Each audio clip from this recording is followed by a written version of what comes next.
ओम श्री परमात्मने नमः। मात्रा स्पर्शास्तु कौन्ते शीतोष्ण सुख दुखदा आगमा पायनो नित्यस्ता स्थित क्षस्व भारत। यहाँ एक शंका होती है कि इन 14वें 15वें श्लोकों से पहले 11वें से 13वें श्लोक तक और आगे 16वें से 30वें श्लोक तक देही और देह इन तीनों का ही प्रकरण है, फिर बीच में मात्रा स्पर्श के ये 2 श्लोक कैसे आए। इसका समाधान ये है कि जैसे 12वें श्लोक में भगवान ने संपूर्ण जीवों के नित्य स्वरूप को बताने के लिए किसी काल में मैं नहीं था, ऐसी बात नहीं है, ऐसा कहकर अपने को उन्हीं की पंक्ति में रख दिया। ऐसे ही शरीर आदि मात्र प्रकृत पदार्थों को अनित्य विनाशी परिवर्तनशील बताने के लिए भगवान ने यहाँ मात्रा स्पर्श की बात कही है। नित्य तत्व से देहादि अनित्य वस्तुओं को अलग बताने के लिए यहाँ तू पद आया है।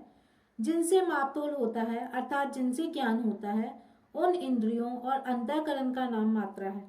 मात्रा से अर्थात इंद्रियों और अंतःकरण से जिनका संयोग होता है उनका नाम स्पर्श है। अतः इंद्रियों और अंतःकरण से जिनका ज्ञान होता है, ऐसे सृष्टि के मात्र पदार्थ मात्रा स्पर्शा है। यहाँ मात्रा स्पर्शा पद से केवल पदार्थ ही क्यों लिए जाए, पदार्थों का संबंध क्यों ना लिया जाए। अगर हम यहाँ मात्रा स्पर्शा पद से केवल पदार्थों का संबंध ही ले तो उस संबंध को आगमापायन नहीं कह सकते, क्योंकि संबंध की स्वीकृति केवल अंतःकरण में ना होकर स्वयं में होती है। स्वयं नित्य है, इसलिए उसमें जो स्वीकृति हो जाती है वह भी नित्य जैसी ही हो जाती है। स्वयं जब तक उस स्वीकृति को नहीं छोड़ता तब तक वह स्वीकृति ज्यों की त्यों बनी रहती है। अर्थात पदार्थों का वियोग हो जाने पर, पदार्थों के ना रहने पर भी उन पदार्थों का संबंध बना रहता है। जैसे कोई स्त्री विधवा हो गई है अर्थात उसका पति से सदा के लिए वियोग हो गया है, पर 50 वर्ष के बाद भी उसको कोई कहता है कि यह मूक की स्त्री है तो उसके कान खड़े हो जाते हैं। इससे सिद्ध हुआ कि संबंधी के ना रहने पर भी उसके साथ माना हुआ संबंध सदा बना रहता है। इस दृष्टि से उस संबंध को आने जाने वाला कहना बनता नहीं। अतः यहाँ मात्रा स्पर्शा पद से पदार्थों का संबंध न लेकर मात्र पदार्थ लिए गए हैं। यहाँ शीत और उष्ण शब्द अनुकूलता और प्रतिकूलता के वाचक हैं। अगर इनका अर्थ सर्दी और गर्मी लिया जाए तो ये केवल तवगे इंद्रिय के विषय हो जाएंगे, जो कि एक देशी है। अतः शीत का अर्थ अनुकूलता और उष्ण का अर्थ प्रतिकूलता लेना ही ठीक मालूम देता है। मात्र पदार्थ अनुकूलता प्रतिकूलता के द्वारा सुख दुख देने वाले हैं, अर्थात जिसको हम चाहते हैं ऐसी अनुकूल वस्तु व्यक्ति परिस्थिति घटना देश काल आदि के मूलने से मुख्य सुख होता है, और जिसको हम नहीं चाहते ऐसी प्रतिकूल वस्तु व्यक्ति परिस्थिति आदि के मिलने से दुख होता है। यह अनुकूलता प्रतिकूलता कारण है और सुख दुख कार्य है। वास्तव में देखा जाए तो इन पदार्थों में सुख दुख देने की सामर्थ्य नहीं है। मनुष्य इनके साथ संबंध जोड़कर इनमें अनुकूलता प्रतिकूलता की भावना कर लेता है, जिससे ये पदार्थ सुख दुख देने वाले दिखते हैं। अतः भगवान ने यहाँ सुख दुखदा कहा है। मात्र पदार्थ आदि अंत वाले, उत्पत्ति विनाशशील और आने जाने वाले हैं। वे ठहरने वाले नहीं हैं, क्योंकि वे उत्पत्ति से पहले नहीं थे और विनाश के बाद भी नहीं रहेंगे, इसलिए वे आगमापायी हैं। अगर कोई कहे कि वे उत्पत्ति से पहले और विनाश के बाद भले ही ना हो पर मध्य में ही तो होंगे, तो भगवान कहते हैं कि अनित्य होने से वे मध्य में भी नहीं रहते, वे प्रतिक्षण बदलते रहते हैं। इतनी तेजी से बदलते हैं कि उनको उसी रूप में दोबारा कोई देख ही नहीं सकता, क्योंकि वे पहले क्षण वे जैसे थे दूसरे क्षण वे वैसे रहते ही नहीं। इसलिए भगवान ने उनको अनित्य कहा। केवल वे पदार्थ ही अनित्य परिवर्तनशील नहीं है, प्रत्युत जिससे उन पदार्थों का ज्ञान होता है वे इंद्रियां और अंतःकरण भी परिवर्तनशील है। उनके परिवर्तन को कैसे समझें? जैसे दिन में काम करते करते शाम तक इंद्रियों आदि में थकावट आ जाती है और सवेरे तृप्ति पूर्वक नींद लेने पर उनमें जो ताजगी की आई थी वे शाम तक नहीं रहती, इसलिए पुनः नींद लेनी पड़ती है, जिससे इंद्रियों की थकावट मिटती है और ताजगी का अनुभव होता है। जैसे जागृत अवस्था में प्रतिक्षण थकावट आती रहती है, ऐसे ही नींद में प्रतिक्षण ताजगी आती रहती है। इससे सिद्ध हुआ कि इंद्रियों आदि में प्रतिक्षण परिवर्तन होता रहता है। यहाँ मात्र पदार्थों को स्थूल रूप से आगमापायन और सूक्ष्म रूप से अनित्य कहा गया है।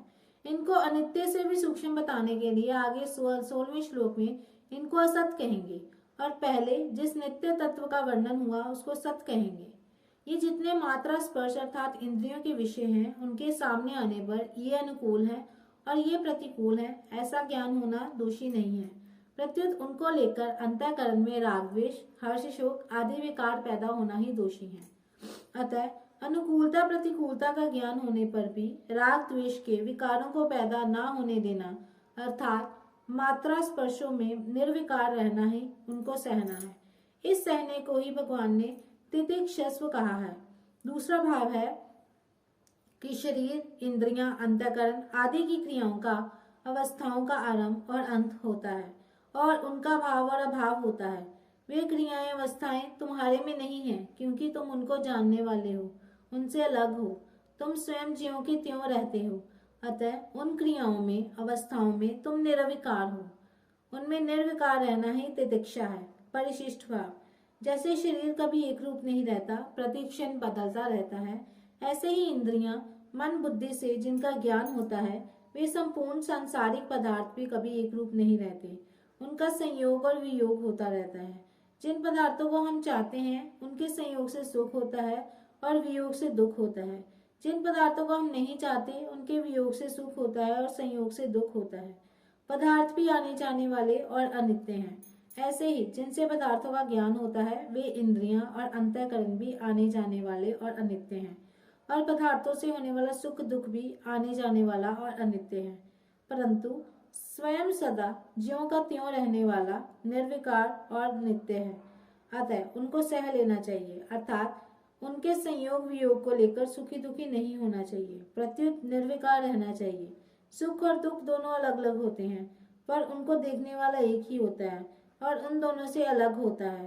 परिवर्तनशील को देखने से स्वयं की अपरिवर्तनशीलता का अनुभव स्वतः होता है। यहाँ शीत शब्द अनुकूलता का और उष्ण शब्द प्रतिकूलता का वाचक है। तात्पर्य है कि ज्यादा सर्दी होने पर वृक्ष सूख जाता है और ज्यादा गर्मी पड़ने से वृक्ष सूख जाता है। अतः परिणाम में सर्दी और गर्मी दोनों एक ही हैं। इसी तरह अनुकूलता और प्रतिकूलता भी एक ही है। इसलिए भगवान इन दोनों को ही सहने की अर्थात उनसे ऊंचा उठने की आज्ञा देते हैं। सुख दुख, हर्ष शोक, राग द्वेष, काम क्रोध आदि आने जाने वाले बदलने वाले हैं, पर स्वयं ज्यों का त्यों रहने वाला है। साधक से ये बहुत बड़ी भूल हो जाती है कि वह बदलने वाली दशा को देखता है पर स्वयं को नहीं देखता। दशा को स्वीकार करता है पर स्वयं को स्वीकार नहीं करता। दशा पहले भी नहीं थी और पीछे भी नहीं रहेगी, अतः बीच में दिखने पर भी वह नहीं है, परंतु स्वयं में आदि अंत और मध्य है ही नहीं। दशा कभी एक रूप रहती ही नहीं और स्वयं कभी एक रूप होता ही नहीं। जो दिखता है वह भी दशा है और जो देखने वाली है वह भी दशा है। जानने में जान आने वाली भी दशा है और जानने वाली भी दशा है। स्वयं में ना दिखने वाला है और ना देखने वाला है, ना जानने में आने वाला है और ना जानने वाला है। ये दिखने वाला देखने वाला आदि सब दशा के अंतर्गत है। दिखने वाला देखने वाला तो नहीं रहेंगे पर स्वयं रहेगा, क्योंकि दशा तो मिट जाएगी पर स्वयं रह जाएगा। तात्पर्य है कि दिखने वाले के साथ संबंध होने से ही स्वयं देखने वाला कहलाता है। अगर दिखने वाले के साथ संबंध ना रहे तो स्वयं होगा पर उसका नाम देखने वाला नहीं रहेगा। इसी तरह शरीर के साथ संबंध होने से ही स्वयं शरीरी कहलाता है। अगर शरीर के साथ संबंध ना रहे तो स्वयं होगा पर उसका नाम शरीरी नहीं रहेगा। अतः भगवान ने केवल मनुष्यों को समझाने के लिए ही शरीरी नाम कहा है।